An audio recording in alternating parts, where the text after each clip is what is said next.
Top.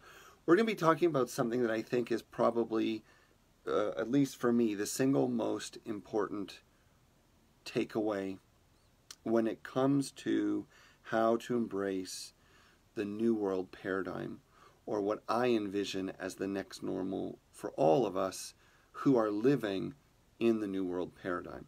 So I'm going to kind of explain what I mean by the New World paradigm, and then I'm going to explain why this kind of answers the question, how are we going to face these changes? What's life going to be like on the other side?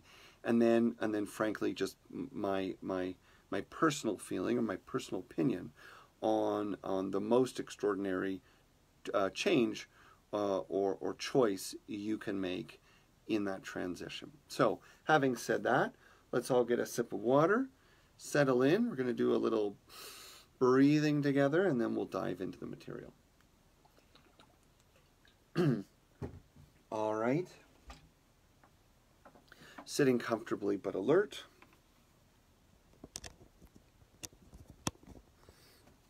I'm going to actually put a couple more books under this thing, because this is not the way I thought I was going to be doing this today. All right. Okay, this is good enough. So, let your eyes close. Let's get settled.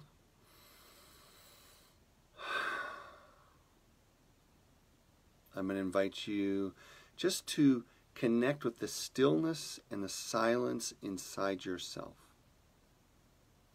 And if you've heard me before, you know that I'm always talking about that. Because trying not to think and not to feel is far more difficult than just paying attention to something. And I'm inviting you now to pay attention to quietness, stillness, and the silence inside yourself.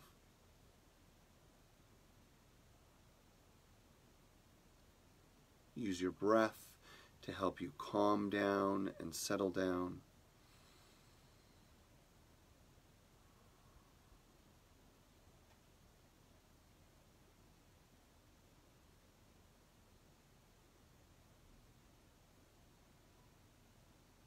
And notice what it feels like, just the feeling of slowing down, of settling down. Notice how even if your day is already slow and quiet, that there are always degrees of stillness, degrees of solitude, degrees of silence and reflection.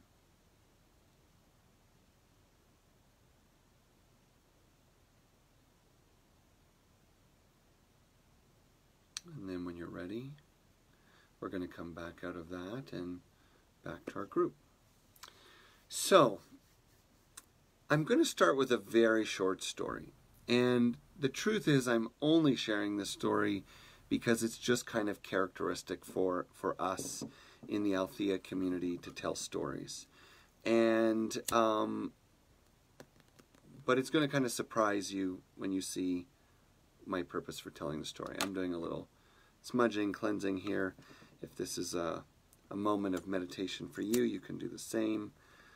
Light your incense, light your candle. Once upon a time, a long time ago, don't worry, it's a short story. And it's a story that many of you have heard. It's a story of a fisherman. Could be a man, could be a woman. And it's a story that comes from Asia. Could be China, could be Japan. And this person is fishing in a river where their family has fished for decades, maybe even centuries. And their family has always made a living as fishermen. And one day, the fisherman catches a big fish. It's the fish they're always fishing for, but it's the biggest they've ever seen, and it's radiant with health. It's glistening with power. It's almost shimmering with rainbow light. And they fight and they fight and they land this giant fish, like a legendary fish, into the boat, and they pull out their baton, you know, the fish bat, to club it on the head and take it home and feed the village in an incredible feast. And the fish says, "Wait, stop." And the fisherman's like, did I get too much sun today? Like, did the fish just talk to me? And the fish says, "Please, spare my life, for I am the master of my family, of my community of fish." You could say the king, the queen, whatever you want. "And if you set me free and promise to never eat my kind again, no more fish, I will look after you and your family for the rest of your lives." Well, the fisherman thinks this has got to be a trick. This has got to be a trick, because we've been fishing for centuries, and this is our staple. And how could we possibly live without eating fish? What would I do for a living? So he grabs his bat. He's getting ready to hit that fish again, and then something just doesn't feel right. This fish is too magnificent, and the conversation too striking. So the fisherman says, "Fine, I will spare your life, but if I don't see some change for my family in 4 days, we are all coming back fishing, and you'll be the first one we're coming after." That's fine, says the fish. Well, of course, he throws the fish back in. First day goes by, nothing. Like, no good luck. No one knocks on the door with a bag of money. Nothing. People are getting worried. "Hey, how come you didn't come back with fish? How come you're not going out fishing again? Leave me alone, I don't want to talk about it." Second day goes by. Same thing. Nothing happens. "Hey, how come you're not going fishing? How come you didn't come back with fish? What's going on?" Same thing. "Leave me alone, I don't want to talk about it. I'm not feeling good." And sure enough, the community comes again and again and again to this fisherman saying, "What's going on? We rely on you. Your family relies on you. You said you're not going out. People look to you to even know when they should go out. Something's not right." By the end of that second day, he's sick with worry at what he's done and the stress of fighting his urge to go back fishing. And he ends up in bed that night with pain and a fever, and it's like he's overwhelmed by his own despair. And we all know what that's like. You worry yourself sick, and this is what he's done. Well, the third day goes by, and he's in bed all day. And the same thing keeps happening. You gotta get out of bed. You gotta feel better. We need you to lead the way. You fish for the village, for your family. Okay, you get the idea. And then the fourth morning comes, and there is a pounding on the door like he's never heard before, and voices like he's never heard before, and he can barely sit up until some family member breaks in and says, "What did you do?" And he's like, "I'm sorry, okay? I'm sorry, there was a talking fish, and it was like magical, and with a rainbow. Fine, I'll go fishing." And they're like, "No, you've got to come out and see."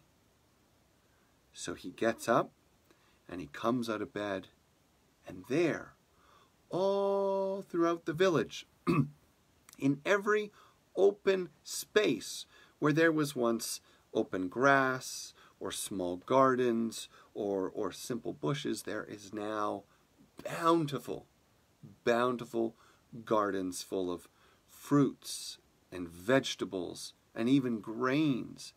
The people are astonished. This is incredible. And this, we now know, is why you've made the sacrifice for us. And they were honored and humbled, and of course, lived happily ever after. Okay, that's the story. Now, what does that have to do with you, the pandemic, changing normal, and embracing other ways of knowing. I haven't figured it out yet. So we're going to end this video for now. And then next week, no, of course I'm kidding. If we were in a large group, that kind of joke gets a laugh. Maybe not so much when you're at home. But I think this story actually, and you've heard versions of this, I'm sure. This story is very, very common around the world, and different versions of it repeat. But there's a few key elements that I want you to think about in terms of your own life and what we're going through. So the first is simply to understand, we're going to kind of do this backwards, that when facing a change that the fisherman feels unsure of, not confident in, nervous and worried about, he essentially makes himself sick. And the analogy there is that if you're going to do a new normal, not go back to the way things were, whatever that is, work different, play different, love different, share different, spiritual practice different, it's probably going to cause you to face a time of discomfort, almost like an inner turmoil. And certainly there's going to be a lot of people wondering, what the hell's wrong with you? And that's pretty normal. So if you're looking at doing, I knew that was going to happen. If you're looking at doing things differently, I have this huge cable keeping my camera plugged in, but I can't drink my water because it's holding the cable. If you are looking at doing things differently, then it's not going to be easy at first. It's not going to feel comfortable at first. It's not going to feel fun at first. It's probably going to feel challenging and stressful, and some people are going to challenge you and question what you're doing. And it's important to remember two things. One, if discomfort arises while you're choosing to do things differently, be patient. Breathe through it. Expect it to be a part of any major change. We always think that embracing what we long for and what we love and who we've always wanted to be is somehow going to be this great, joyful, effortless party.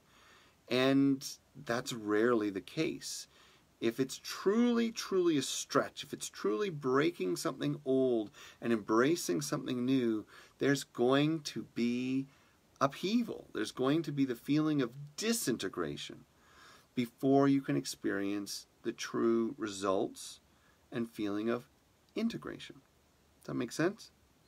So be patient. Be patient.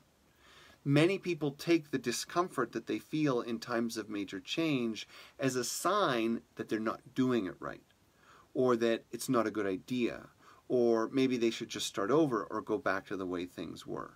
That is not what that discomfort means. If you're clear about the step, if you know it fulfills your authenticity, then you simply have to keep going the way he did, even if it means you have to endure with some extreme patience, as he did. As you saw at the end of the story, his patience, his endurance through the discomfort of the transition rendered incredible results. The next thing that I was mentioning you should remember, I said there were two things. In that particular moment, you're also going to encounter the stress of others. People saying, why are you doing it differently? Or why'd you do it that way? Or what are you doing? And it's very important that you don't hear the question with the guilt and shame you might be feeling inside over doing things differently. Okay? So as you embrace a major change, you must stay very connected to your present moment practice, to your mindfulness, to something that anchors you on a daily basis that keeps a broader perspective, because that's going to help you to have the patience and the spaciousness when you are reacting to people around you. And you will also be able to be more clear on the fact that maybe they're not judging what you're doing. Maybe they're just curious. If you're going too fast, if you're not fully in the present moment, if you haven't connected with a greater perspective, then the tendency will be to be too narrow-minded, too reactive. And then when people challenge what you do, instead of joyfully expressing and explaining what you're doing and why, you'll go into defense, guilt, shame, and probably start to think and feel all the reasons why you shouldn't be doing this in the first place. They'll feel that too, and they won't be supportive. On the other hand, if what you express comes from a place of deep knowing, deep peace, then you're going to find that most of the people in your life are going to be eager to support you to make that change. All right, let's go to the next part of the story. The next part of the story involves the fish. Now, we're not going to get into ecology and, vegetarian diet versus a meat-based diet or whatever. And of course, for some of you, you don't consider fish meat, but you know what I'm talking about, killing animals to survive. The fish actually is significant of two things. The first is that I want to draw your attention to the fact that countless, and I'd say it's probably fair to calculate that the majority of ancient stories, right, go back anything before 1,000 years ago, the majority of them involved something from another world speaking to us in this world. The plant talks to us. The fish talks. The stag talks. The bear talks. The stars talk. There are always these talking elements from nature and from the spirit world. Now, very often at an unconscious level, or sometimes consciously, we will dismiss this as metaphor, and we will contextualize it by sort of thinking like, yeah, in the old days, people were more simplistic. They thought more like children. And so things were more simple in their worldview, and they liked to believe that there was a once upon a time where animals could talk or whatever. I don't know if that's actually true. I mean, first of all, none of us will ever really know what was true, because none of us lived back then. But what I find particularly curious is the universality of this kind of other world entering ours theme. And by other world, I don't mean necessarily angels, spirits, God, although that would count, of course. But I also include things like a talking fish, a fish that is somehow the master fish, which is actually kind of a shamanic theme, that there is an animal that represents the other animals, either their own or all of them. What we notice in this pattern is that there is a universal belief in the old world that life can speak to us. And that's really what I want you to pay attention to today. Life can speak to us. Not metaphorically, not symbolically, like, oh, the fish represents. I mean, we can pull our stories apart that way. I love to do that. But there's something curious about the fact that this idea that we can talk to the world and the world can talk to us is everywhere, everywhere, everywhere. It has always or generally been thought of as just a simplistic psychology, and that what modern people can do is take the stories and benefit from the symbolism, the mythology, and the personal interpretations. That is true to a point. But the point that we have to cross over is considering that life truly speaks. Life actually speaks, which means that you can learn without books, without audio programs, and without teachers, but not from yourself. Okay, so this is kind of a modern, I don't know if I want to call it a fallacy, but a modern point of caution. Many of us have heard the expression, be your own teacher, be your own guru, be your own source of wisdom. I'm actually not really a fan of that, to be perfectly honest. I think that's a little bit insane, frankly. Only because if I were my own teacher, if I were my own guru, my life would be like a holy freaking mess. I am my own worst enemy. I am full of all kinds of neuroses and limited thoughts and conditioning, and I absolutely have benefited from what I read and teachers I've gone to and retreats I've been on, and years, decades, frankly, my life filled with study and surrender to other sources of wisdom. But maybe in the best case scenario, this idea that you need to listen to yourself is actually pointing to something else. So the first value of being your own teacher or guru actually lies in the idea that whatever comes in from the outside, yes, we need to vet and weigh and test against the litmus of our own heart, our own inner knowing. Does that make sense? So it doesn't mean that you don't get information from the outside, but it means you have to feel in alignment with it.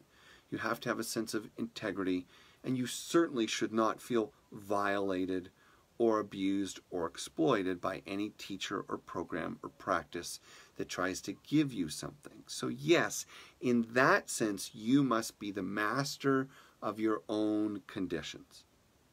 Secondly, it is also true that no matter what someone teaches you or gives you, myself and others included, you are ultimately the one making the decisions, following through, and demonstrating accountability to whatever that practice is. So again, regardless of where the insider information comes from, true. You are ultimately responsible for your own journey and the choices you make. And finally, the third is that there is a special kind of wisdom that comes from listening to our own soul. And I think that that's what a lot of teachers are talking about when they say, be your own guru, unfold your own myth, know yourself, and don't follow anyone else. I think my third point is that what they're suggesting is that there is an innate knowing of what's good for us within. And I think that's certainly true. There is a true self to draw from. However, we are so complex and layered that hearing that true self is not always easy. Knowing true self versus the wishful voices of the conditional self is not always so easy to hear. And more often than not, for ourselves, our relationships, our families, our community, and our world today, what we want when we go into what's next, the next normal, the new normal, we want to do it in a way that transcends what we've done. And therein lies a puzzle, a problem.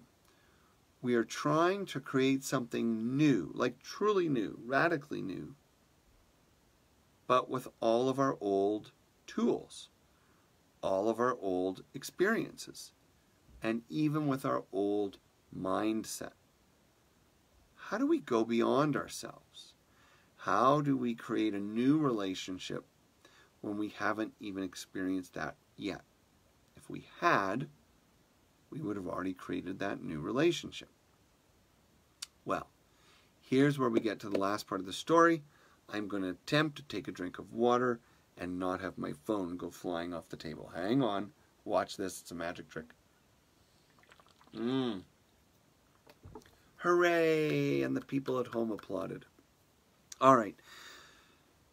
The last part of the story that we have to pay attention to, we have started to, I guess we've already identified, but I want to go into deeper now, which is that there is a talking fish. And what I want to suggest is that the talking fish does not represent the higher consciousness of the fisherman. I want to suggest that the talking fish represents a talking fish. And that is where the old world of consciousness and the current world of consciousness have divided greatly. The new world, the current world, meaning the paradigm that most of us are in, believes that when you go in the forest and you feel like you've got an answer after walking all day, the default assumption is that it came from within. And even if it felt like the trees were showing you something, teaching you something, revealing something, we take it to be as if the trees talked to me. But really, the trees were just a kind of setting or format that helped us to discover something within. That may be true sometimes, but I am convinced, it is my experience, and this is certainly what the majority of human history has believed, that inanimate things and non-human creatures can talk to us. Plants can talk to us. Trees can talk to us. You know, it's funny because I remember when I was doing my research for my doctoral dissertation, which actually, it's funny, I have it sitting right here. Holy crap, 200 and, well, more than 260 pages of it. And I was spending time in villages in northern South Africa, northeastern South Africa, and it's so curious. I was studying, I was hanging out with the apprentices of this very revered traditional healer. They were all African. It was all, you know, quite rural, quite remote. I was the only white guy around, and most of them didn't speak English. But there was one fellow, I remember him vividly. Philemon was his name. And he spoke pretty good English, and yet they didn't talk a lot. It was a very kind of quiet culture, and there certainly wasn't a lot of instruction. That's kind of a theme in a lot of places I go.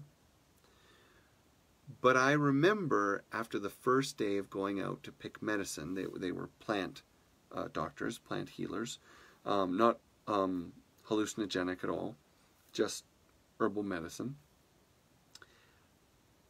And we were preparing the medicines, and I'm sort of hesitating because when I tell you what he said, it's not going to sound very interesting, I promise you.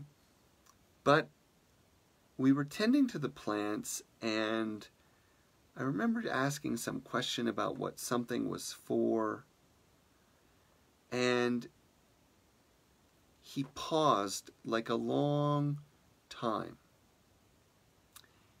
And he just looked up at me, and he looked me right in the eye.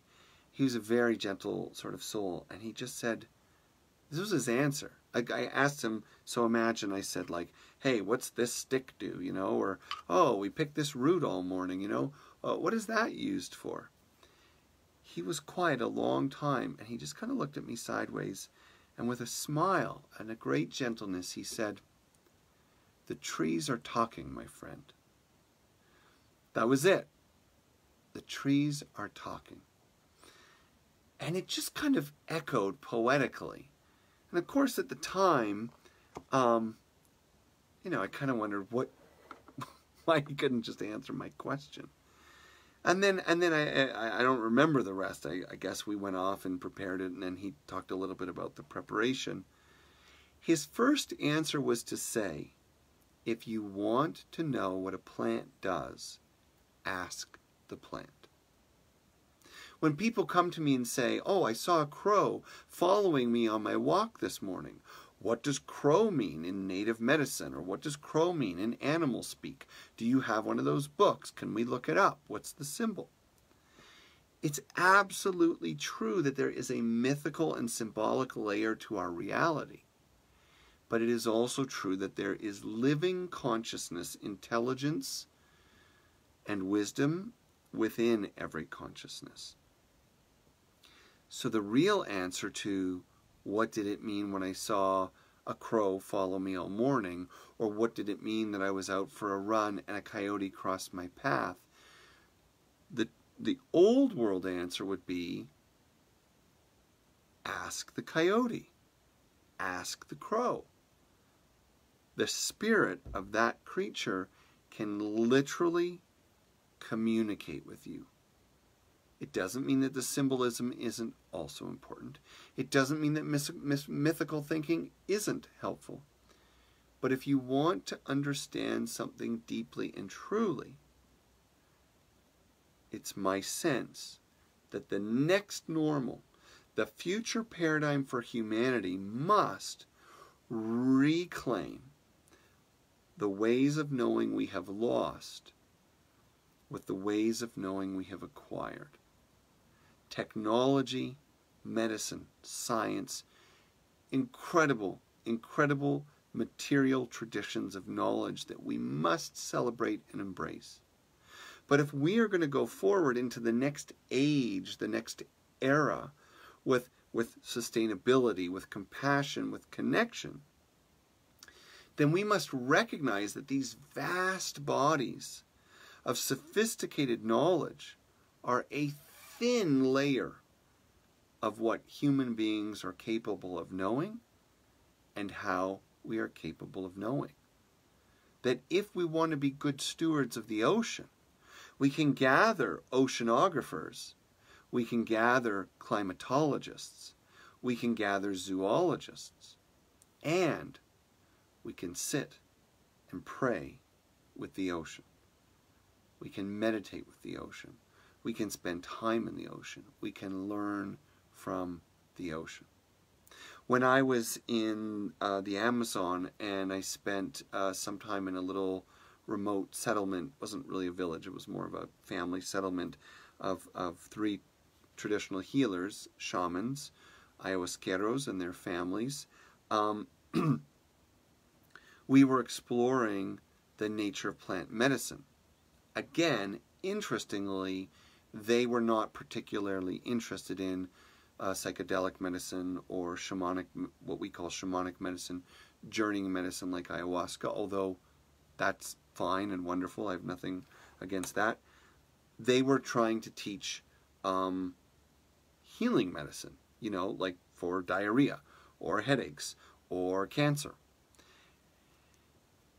And as we started to talk about the different plants and what they could do, again and again, these 3 old men kept sharing the same process and practice, which is if you want to know what this plant does, sit with it day and night, sometimes for as long as 9 nights.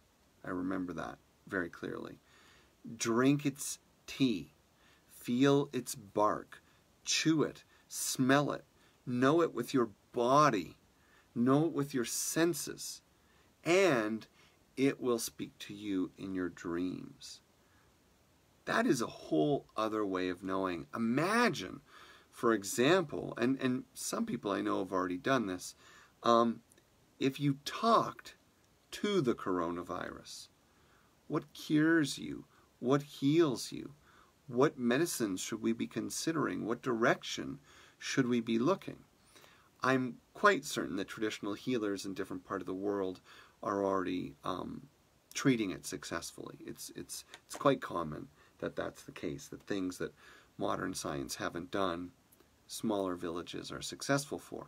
Of course, because their culture tends to be non-competitive and tends to be communal, there's rarely someone in the village saying, hey, I heard this stuff is affecting people in the United States.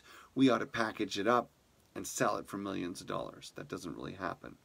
Also, usually, the medicines in traditional communities are wildcrafted, so there's not huge volumes of them. And in fairness to science, Western science, they want something that can be replicated in a lab and given to millions of people. That's not really how indigenous medicine works. My point is that if we are mental, emotional, physical, and spiritual beings at the basic division, mental, emotional, physical, and spiritual beings, then the world of thought and intellect, what you think is going to happen, what you think you know, what you think you've learned, that is at best a quarter of what's available to you. Now think about that. Most of us spend 80% of our lives in our mental world. And then our emotional experience and senses flare up from time to time. We try to medicate them and manage them with our mental world, and that's it. But what about the body? The body learns. What about the spirit? Intuition and communicating with non-human beings. The amazing thing is that what's complex is the permission and the freedom to engage in this way of knowing. But the actual practice is pretty simple itself. I had this, I wrote it on a little sticky to myself earlier. It's so complicated. Be still, let go, and listen. Tough stuff, right? I don't know if this will stick. Be still. You can't even see it. Be still, let go, and listen. It's that easy and it's that difficult. Right now, actually, I'm in the middle of leading, 11 people on a kind of inner quest, a stay-home retreat in solitude. And we started preparing 2 days ago. And I have to tell you, I've done the same work with everything being in one day. One day we get the lesson, how do you set up the space, how do you use your time. We spend 12 hours in intentional digital detox, solitude, prayer and meditation. We connect at the end of the day, and I've done it with days of prep. And there's no question that the more thoughtfulness, mindfulness, feeling, physical preparation, and time that people bring to their journey, quest, contemplation, whatever you call it, the more potent the energy is, and the more likely we are to truly encounter a non-human intelligence that can guide us about our own life, our own work, our own healing, our relationship to the world. I can't remember the name of the author, but there's an old saying, and it's something like, God can't come visit you unless you're not home. and there's sort of this, it's like a Zen kind of koan. Like, you have to leave your mind. You have to surrender your confidence and security in knowing and trust. Consider, be open to the fact that life itself, the universe, the planet, the oceans, tundras, forests, neighborhoods, street in front of your house, plant in your kitchen, apple on your table, the cat beside you, that all these things are expressions of a living energy universe. They are all expressions of a living, intelligent consciousness. And as such, they all carry and can express and communicate their own wisdom to you. And my plea, my hope, my prayer, my wish for you as we go forward into the new normal is that you would consider not doing things the way you did, that you would remember all you've promised yourself in the days of quarantine, and more so, that you would challenge yourself to embrace and foster in the world the confidence in these other ways of knowing, to have the courage to speak of intuition, to speak up about listening to the world around us and what that can teach us, give us, and how it can even heal us. When we begin this kind of conscious dialogue with the living energy universe, then more than just receiving its gifts, but through that deep interconnection, that deep feeling of love and compassion and honoring, we naturally, effortlessly, and always become stewards of the world around us, advocates, caregivers. We become good relatives again. So, our 11 o'clock session always ends at around 11:50. It's about 11:50. I'm extremely sorry that we started off with some glitches. I still can't really explain what the problem was. Today I was not actually inviting questions or comments. I'm touching my screen right now just to see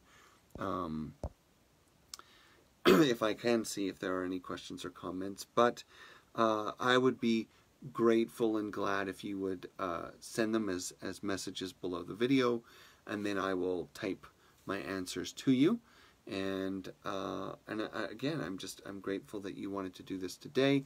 Don't forget, I have a new free book, and actually Spiritual Experience, the book, which you can download from my website or the Althea newsletter or my Facebook page.